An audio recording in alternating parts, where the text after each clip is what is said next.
नमस्कार, आप देख रहे हैं अवतार न्यूज और आज अवतार न्यूज आ पहुंचा है पूर्व बीएसपी कोऑर्डिनेटर आशीष जी। वो शख्स हैं जिन्होंने काफ़ी मेहनत की है बसपा पार्टी के लिए। पूछना चाहूँगा, अब 2022 में चुनाव नज़दीक हैं, 7-8 महीने बचे हुए हैं, उस पर आपकी क्या राय रहेगी? इस बात का कि 2022 के चुनाव में वो आप भी देख रहे हैं कि हम तन मन धन से लगे हुए हैं पार्टी को 5वीं बार सरकार बनाने, और हमारा हर बूथ पर हर स्तर पर हमारा काम जारी है। इधर हमारे कार्यकर्ता भी तन मन धन से लगे हुए हैं कि पार्टी ने अभी एक नारा भी दिया था, शायद आपको पता हो, कि यूपी को हमें बचाना है और ज़रूर बचाना है हमें। क्या कोई ये बहरूपिया जो पार्टी है, जैसे बहरूपिया ये समाजवादी पार्टी है, भारतीय जनता पार्टी, जो बहरूपिया जो पार्टियाँ हैं जो जिन्होंने जो अब तक जो लूटा है उत्तर प्रदेश को, और माननीय बहन जी के शासनकाल को भी देखो, 4 बार उन्होंने देखो शासनकाल रहा उनका, माननीय बहन जी का। तो वो आप लोगों को भली भांति देखो पता भी है कि उनका शासनकाल किस तरीके से देखो रहा है। कानून व्यवस्था सही थी उस समय। कानून व्यवस्था प्लस जितने दलित शोषित वंचित और मुस्लिम समाज के जो भाई हैं, उन्होंने बड़ी चिंता कर उनके विकास कार्यों को आगे बढ़ाया, उनको आगे बढ़ाने का कार्य भी किया, और यहाँ तक उत्तर प्रदेश को भी ले जाने का सबसे अहम भूमिका माननीय बहन जी की रही।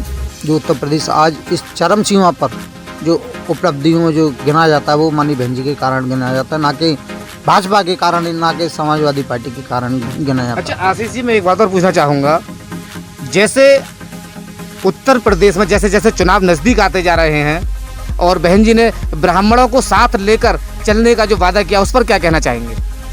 देखिए, हमारी पार्टी एक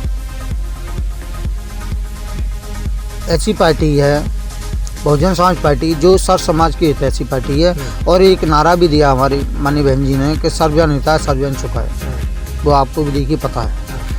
तो रहा सवाल देखिए ब्राह्मणों का, आज मैं मीडिया के माध्यम से मैं आज ये पूछना चाहता हूँ, जब माननीय बहन जी ने जब ये निर्णय लिया कि भाई ब्राह्मण समाज सुरक्षित नहीं है, और आप भी देख रहे हैं कि समाजवादी पार्टी में खास तौर से समाजवादी पार्टी और ख़ास तौर से जो इस समय मौजूदा भारतीय जनता पार्टी में जितने एनकाउंटर हुए हैं, वो सबसे अधिकांश वो ब्राह्मणों की हत्या हुई हैं। ब्राह्मणों के साथ इतना अत्याचार हुआ है कि इतने जघन्य अपराध हुए हैं इन दोनों के दोनों। कहीं इस अत्याचार को देखते हुए ही बहन जी ने ये ब्राह्मणों को साथ लेने का, और ब्राह्मणों के साथ दलितों को साथ लेने का, मुस्लिम समाज को, जो आप हमेशा से एक बात कहते आ रहे हैं कि हमारी जो पार्टी है सर्व समाज को लेकर चलती है, इसी के बलबूते बहन जी 2022 में चुनाव जीतेंगी। जी देखिए, ये बिल्कुल निश्चित तौर पर बिल्कुल देखो साफ है कि हमारी पार्टी की मुखिया बहन कुमारी मायावती जी जो भी निर्णय लेती हैं, वो बिल्कुल समाज हित में लेती हैं, बिल्कुल सर्व समाज के हित में निर्णय लेती हैं। और रहा सवाल इस बात का, जो अन्य आज क्यों मिर्ची लग रही हैं, क्या अन्य पार्टियां क्या सम्मेलन नहीं करती हैं? क्या भारतीय जनता पार्टी सम्मेलन नहीं करती है? क्या समाजवादी पार्टी सम्मेलन नहीं करती है? तो आज इन पार्टियों के पेट में इतना दर्द क्यों हो रहा है? आज जब माननीय बहन जी ने ये कह दिया कि भाई हम माननीय जो हमारे पार्टी के वरिष्ठ नेता हैं, जो राज्यसभा सांसद भी हैं, राष्ट्रीय महासचिव भी हैं, माननीय सतीश चंद्र मिश्रा जी, तो उनके हाथों में ये उत्तर प्रदेश की कमान सौंपी गई है। तो आज जब से ये कमान जो सौंपी गई है, तो आज इतना दर्द क्यों हो रहा है इनके पेटों में अन्य पार्टियों की?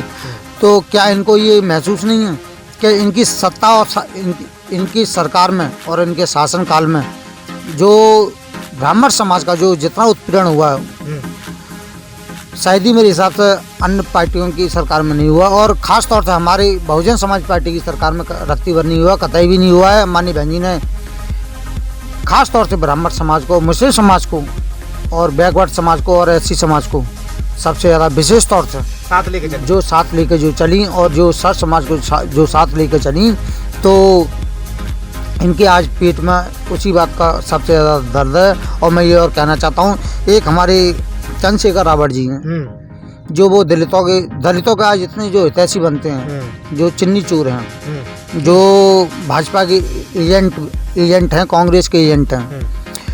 क्या एक दलित परिवार का व्यक्ति मैं ये पूछना चाहता हूँ आपके माध्यम से, मीडिया के माध्यम से, कि एक दलित परिवार का व्यक्ति जो अचानक ही उसके ऊपर से मुकदमे हटते हैं भारतीय जनता पार्टी की सरकार में, और लग्जरी गाड़ियाँ उसके नीचे 20-20 गाड़ियाँ लग्जरी चल रही हैं, तो ये पैसा कहाँ से आया? क्या इसका कोई जवाब दे सकता है मुझे? एक खाली एक सोची समझी एक राजनीतिक साजिश के तहत जो ये बीएसपी को, जो ये भारतीय जनता पार्टी की या समाजवादी पार्टी या कांग्रेस सही या अन्य कोई भी पार्टी सही, जो चंद्रशेखर रावत को जो ये चमकाना जो चाहते हैं उत्तर प्रदेश में, तो विशेष तौर से ये उनके लिए मेरी एक खास तौर से एक नसीहत और संदेश नहीं भी है। इनका मतलब सीधा ये है आशीष जी, आपका कहना ये माना जाएगा कि चंद्रशेखर रावत को एक साजिश के तहत दलितों को मायावती से अलग करने की साजिश रची जा रही है, ये माना जाए, आपका ये कहना है? जी बिल्कुल। लेकिन खास तौर से मैं आपको ये और मैं बता देना चाह रहा हूँ कि आज दलित समाज के अंदर, खास तौर से दलित समाज के ऊपर, दलित समाज की अब आंखें खुल चुकी हैं चंद्रशेखर रावत के प्रति। उनकी बातों में नहीं आएंगे, उनकी बातों में, उनके छल कपट में नहीं आने वाले हैं। और हमारी माननीय बहन जी को बहुत इतना गर्व होता है हमारे एससी वर्ग पर। आपने कहा है आशीष जी के बहन जी को गर्व होता है, और ये बात हकीकत भी है, क्योंकि दलित समाज के अंदर एक बहन जी का जो चुनाव चिन्ह है हाथी, वो दिमाग पर पूरी तरह से बस चुका है। और कहीं ना कहीं चाहे कोई भी समाज इधर उधर हो जाए, लेकिन दलित समाज नहीं जाता है। जो मैंने आपसे एक बात कही, चंद्रशेखर रावत एक भिके हुए एक एजेंट के तौर पर जो काम कर रहे हैं, जो अगर चंद्रशेखर रावत जी के अगर उनके माइंड में अगर ये बात हो कि उनके आने से बीएसपी खत्म हो जाएगी, नहीं होगा, तो ऐसा कभी रत्ती भर नहीं हो सकता, कभी भविष्य में नहीं हो सकता, क्योंकि चंद्रशेखर रावत की अभी राजनीति 4 दिन नहीं हुई है। और ये हमारे महापुरुषों का मिशन है, और जिसको बड़ी मेहनत से जो माननीय बहन जी ने जो सींचा है अपना पूरा जीवन देकर, क्या हमारा जाट समाज जानता नहीं है? क्या हमारा दलित समाज जानता नहीं है? हमारा दलित समाज भी भली भांति जानता है, हमारा दलित समाज अच्छे ढंग से जानता है। और एक कहते नहीं कि जब कोई मदारी अगर कहीं अगर कोई तमाशा भी लगाता है, तो वो आप लोग भी देखो जानते हैं, मीडिया बंधु भी देखो जानते हैं कि अगर कोई बंदर वाला कोई मदारी भी अगर कोई कहीं भी अगर अपना कोई तमाशा लगाता है, तो 50 की जगह 500 लोग तो वहाँ वैसे ही इकट्ठे हो जाते हैं। तो चंद्रशेखर रावत इस बात को ना समझें। मैं उन्हें एक ये खास नसीहत देता हूँ कि वो इस बात को ना समझें कि वो बीएसपी को कमज़ोर करने का काम करेंगे या बीएसपी को मिटाने का काम करेंगे। मैं उन्हें एक हिदायत और भी देता हूँ, उनको भी देता हूँ, और प्लस उनके जितने भी वर्कर हैं, जितने भी पदाधिकारी, जितने भी कार्यकर्ता, उनको भी ये हिदायत देने का काम कर रहा हूँ कि अगर उनको वाकई में मानवता का वो है, अगर नेक भी शर्म, नेक भी लज्जा अगर आँखों में अगर है, तो वो बीएसपी के बैनर तले नीचे आ जाएं और वो अपना पूर्ण तरीके से बहुजन समाज के जो महापुरुष हैं उनको आगे उनका मान सम्मान और स्वाभिमान बढ़ाने का काम करें। इस तरह की घटिया हरकतें ना करने का काम करें, तो इसमें तो उनकी भलाई है। नहीं, अन्यथा मैं ये समझता हूँ कि घोर विरोधी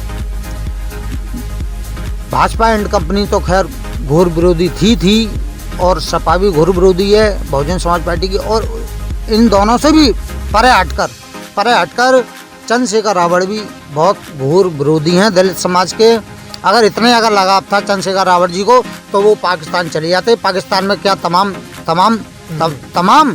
दलित वर्ग के एससी के लोग वहाँ रहते हैं। हमारे साथ थे आशीष जी, जो कि पूर्व कोऑर्डिनेटर हैं।